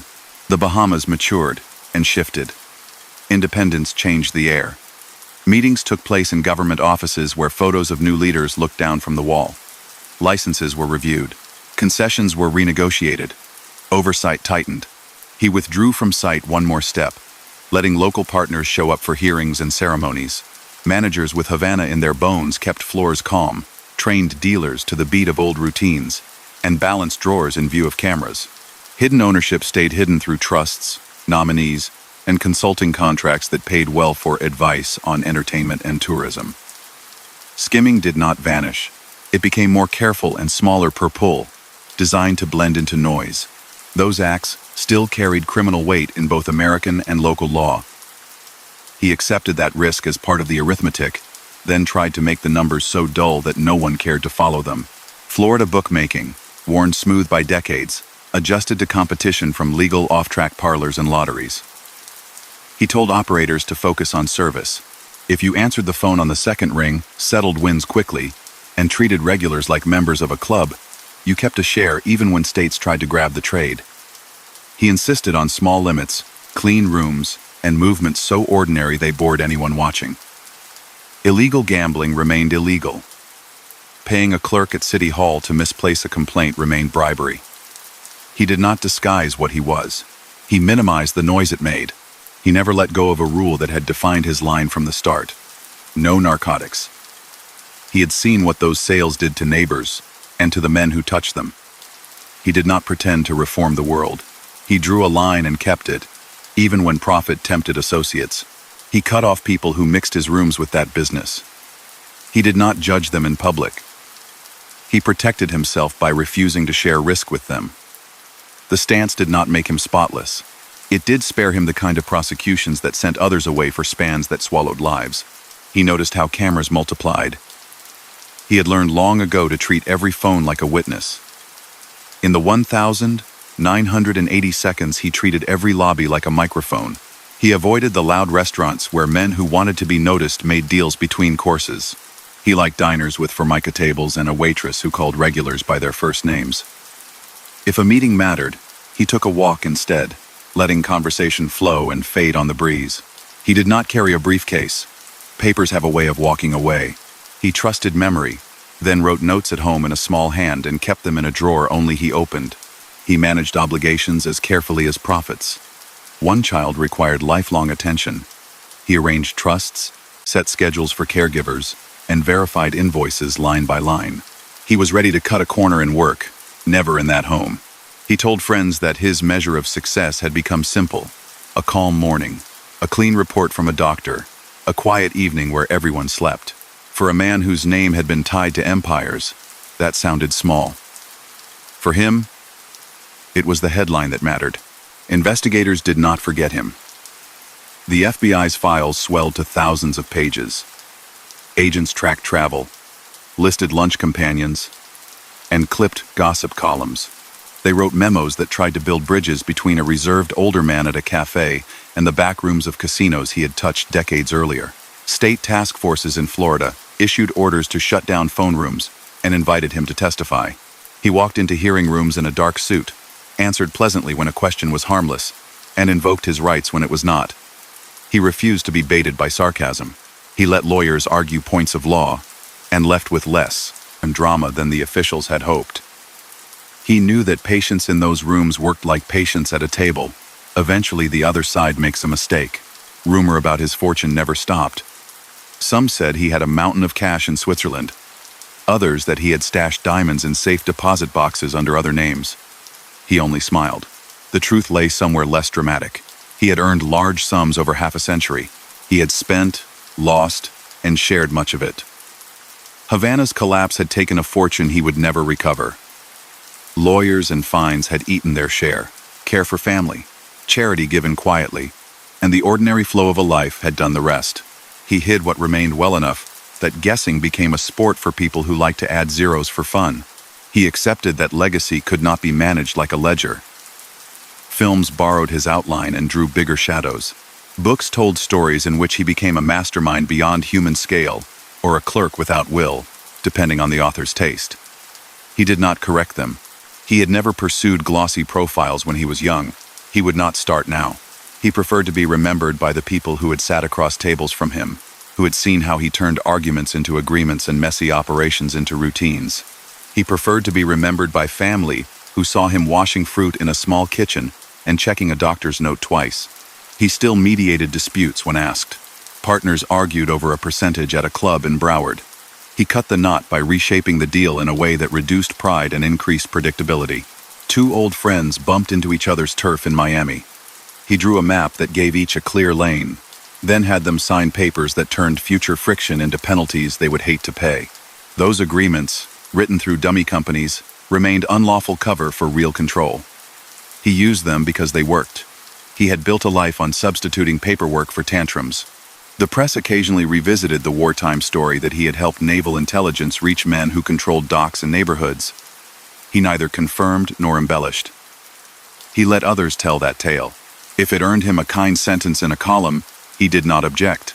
If it was disputed, he did not chase credit. He understood that history prefers clean arcs to messy facts. He had lived the mess. He did not need to win an argument about it. Medical appointments began to claim more mornings. He listened, asked direct questions, and did what doctors suggested. He had given up cigarettes years earlier, but years of smoke in rooms without windows lingered in his lungs. He adjusted his pace. He let younger partners carry folders, go to airports, and sit through afternoon meetings that ran too long. He still met them after dinner to hear summaries. He still asked the questions that mattered.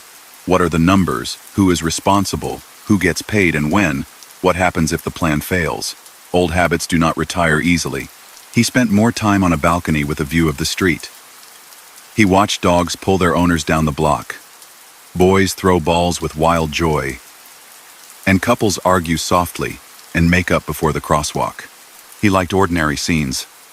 They made everything else feel less heavy. When an old friend passed, he wrote a note to the family and sat alone for a while, letting memory play back a joke or a gesture that captured the man better than any headline had. Lawyers continued to deliver envelopes with official seals. Some contained civil tax claims he could answer with records. Others announced inquiries into operations that touched his name indirectly through decades of associations. He sorted them like mail from a past life, responding to what required response and discarding what tried to provoke a fight for publicity's sake. He refused to be a foil. He had nothing to gain by sparring in print. He held on to a core belief that had guided him from the Lower East Side to boardrooms disguised as back offices. Order beats chaos, even in gray markets. He had committed crimes by any statute's measure: illegal gambling, bribery, skimming, laundering, tax evasion, conspiracy to keep enterprises running that law said should stop. He did not romanticize them.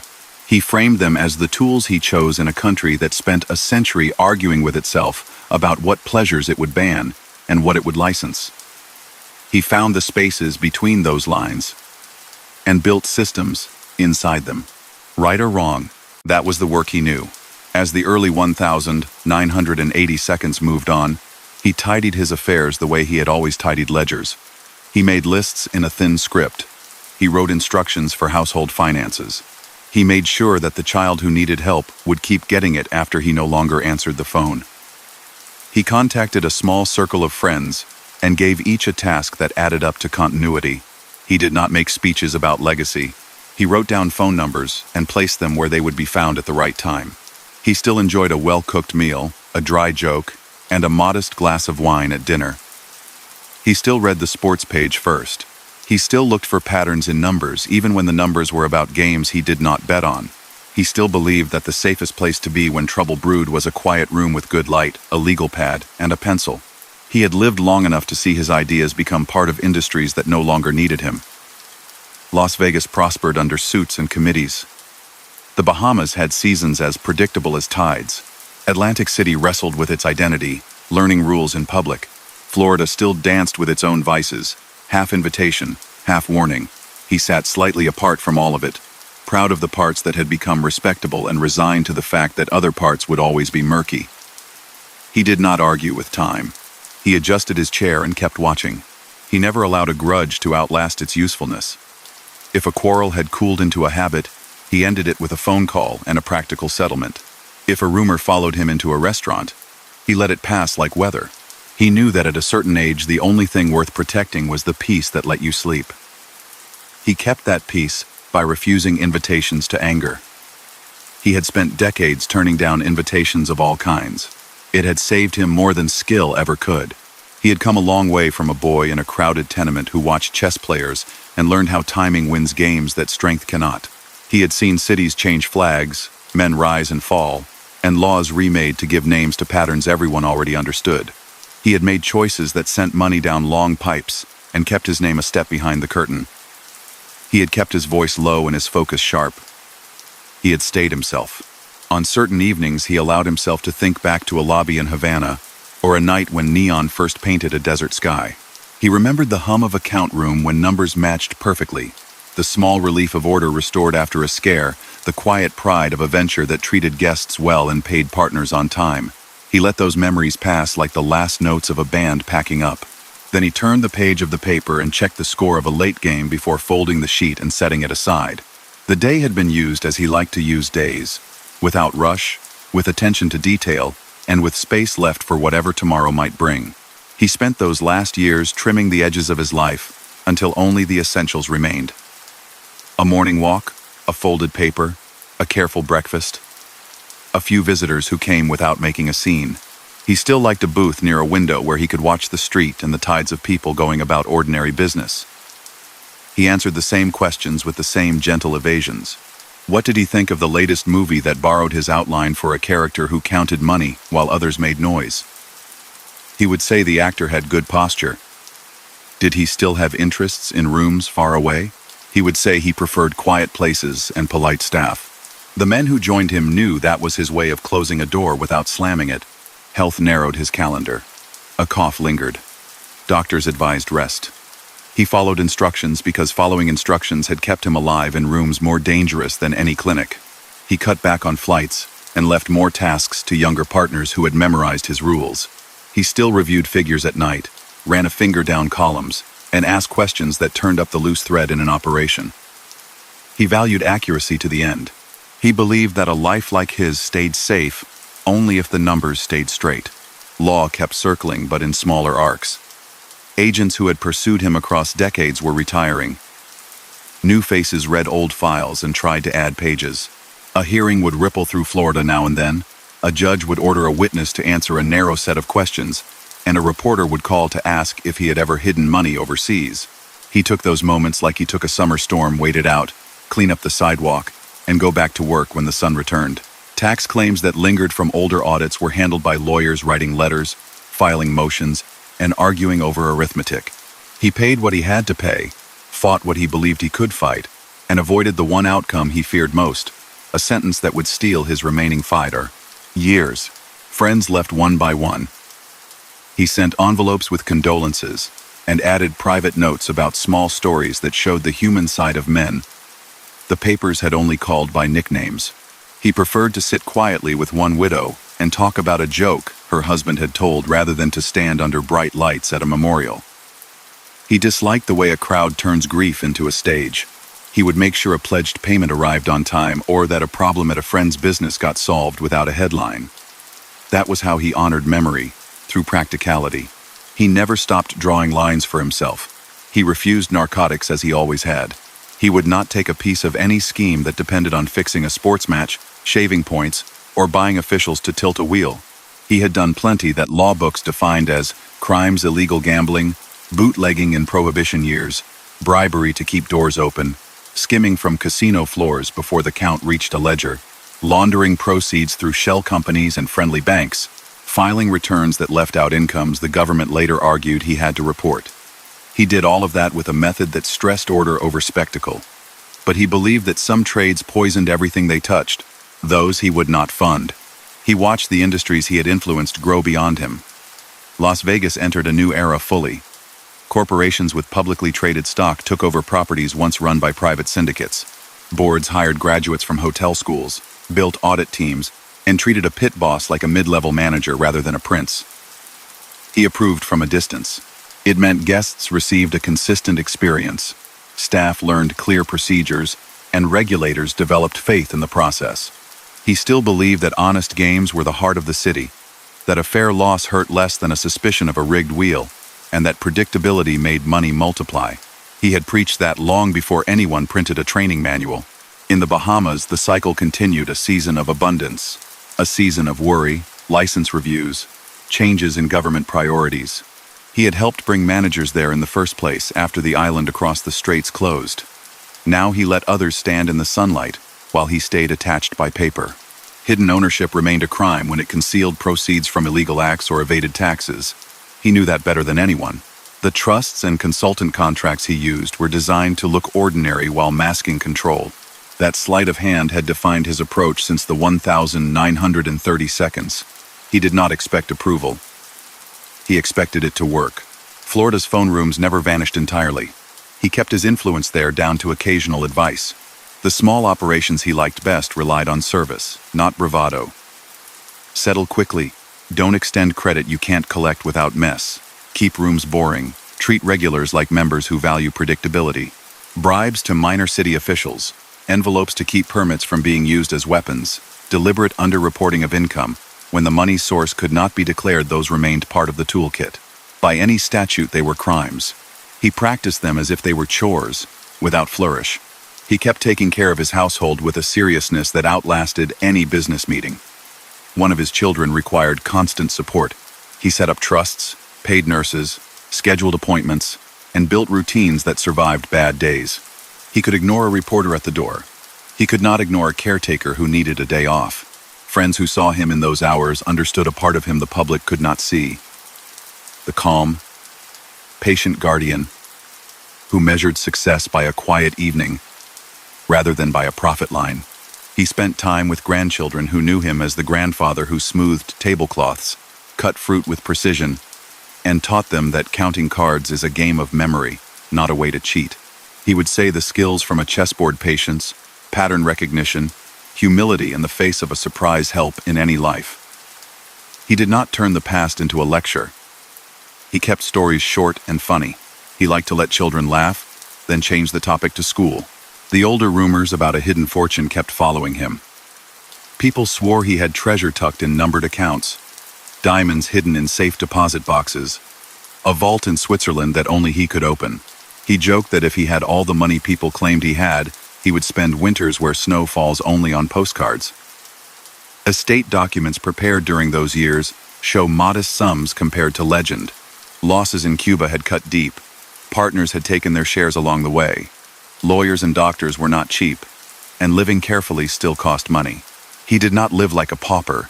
He did not live like a tycoon. He lived like a cautious professional who had learned that attention was a tax more expensive than any levy.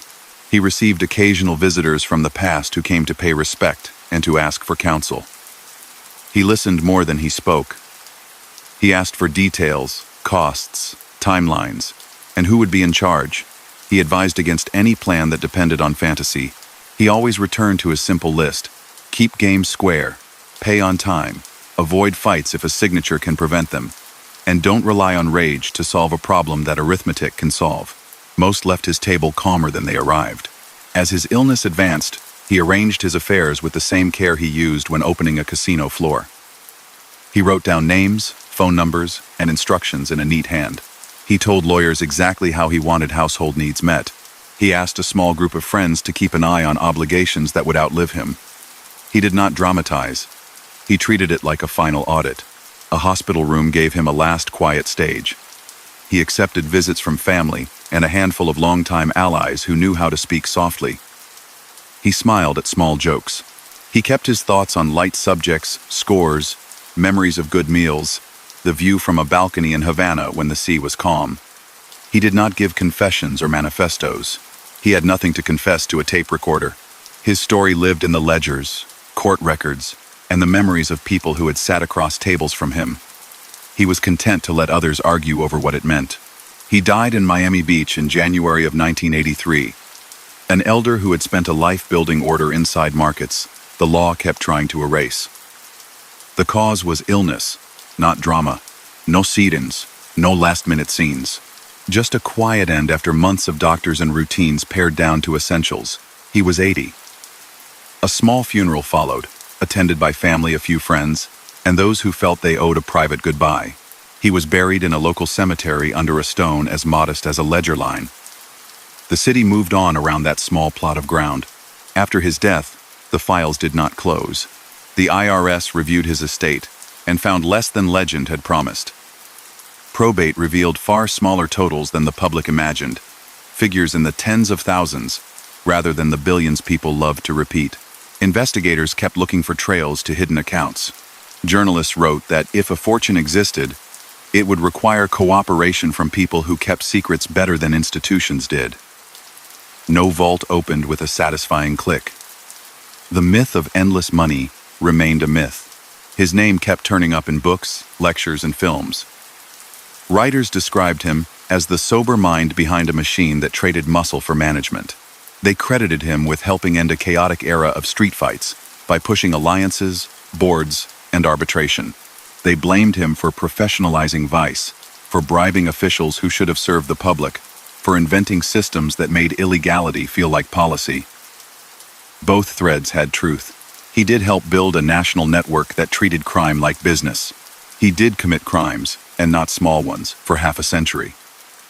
He did so while teaching a set of rules: no narcotics, honest games, predictable payouts that he believed kept harm contained. Whether that belief redeemed anything was a question for others. He welcomed no absolution. He sought no applause.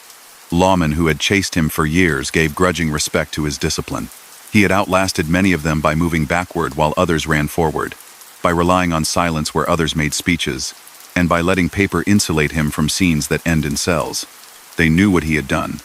They also knew why it had been so hard to push him into a long sentence. He had built distance into his life from the start. He had taught himself to leave a room before the flashbulbs popped. Vegas bore his fingerprints, even as it scrubbed its history.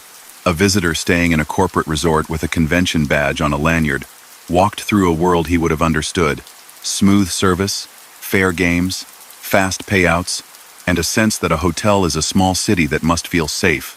The Bahamas seasons echoed routines he had favored: clean floors, trained staff, quiet count rooms, laws that allowed overt gaming alongside covert control. Florida's uneasy dance with vice continued, sometimes strict, sometimes tolerant, always wary, and always hungry for the revenue tourists bring. In each place, parts of his playbook survived because they worked. Family carried his private legacy. A child's care continued. Grandchildren had stories about a gentleman who liked a good joke and an orderly table. They knew the public name and its weight, They also knew the person who checked a child's coat, corrected homework with patience, and cut a sandwich into neat halves. That private picture balanced the public one without erasing it. If you look at the arc of his life, you see a boy from a crowded stairwell who learned to make plans while others threw punches, a young man who turned Prohibition's chaos into distribution, a partner who helped weld rival crews into a syndicate with rules, a strategist who shifted capital from back rooms to casinos, a planner who cut illegal risk by using legal forms, a survivor who lost a fortune by the sea and built new ones on other shores, a defendant who faced a jury and walked out, an elder who adjusted to a corporate era he had helped make possible, and, at the end, an old man who kept the promises that mattered at home. You also see the ledger of wrongdoing that trailed him. Bootlegging in the 1,920 seconds, bribery across decades, illegal gambling as a craft, hidden ownership layered through shells, skimming before account reached official books, laundering proceeds across borders, tax evasion cases that tested patience, and the management of a network the law would come to call organized crime. He never tried to erase those entries, he merely managed them. His choices reshaped the underworld, the way a good engineer reshapes a river: less splash, more channels, fewer floods, more control. Whether that left the country better or worse depends on where you stand. He believed that dignity could be imposed on vice, that fair games and predictable behavior reduced harm. Critics argued that systematizing wrongdoing only made it harder to root out. Both readings live alongside each other in any honest telling of his story. He did real damage to civic life with corrupt payments, and by making illegality seem normal. He also reduced violence within his sphere by insisting on rules and arbitration. Those two truths are not mutually exclusive. He would have said he was a businessman who worked in the gray and tried to keep it tidy. Courts called him a criminal when they could. Juries sometimes disagreed. The public made a legend that had very little to do with the errands he ran each day. He avoided long stretches in prison not because he was lucky, but because he lived as if every hour could be a cross-examination. He said less than others. He counted more. He respected the math of risk more than the thrill of a gamble.